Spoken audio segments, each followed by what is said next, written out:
Next, I wish to announce that Srimati Priyanka Gandhi will visit Goa tomorrow. The program will be distributed to you shortly. She will address meetings in 4 constituencies.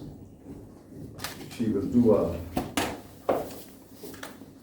house-to-house campaign in Panjim, and she will interact with various groups during the day.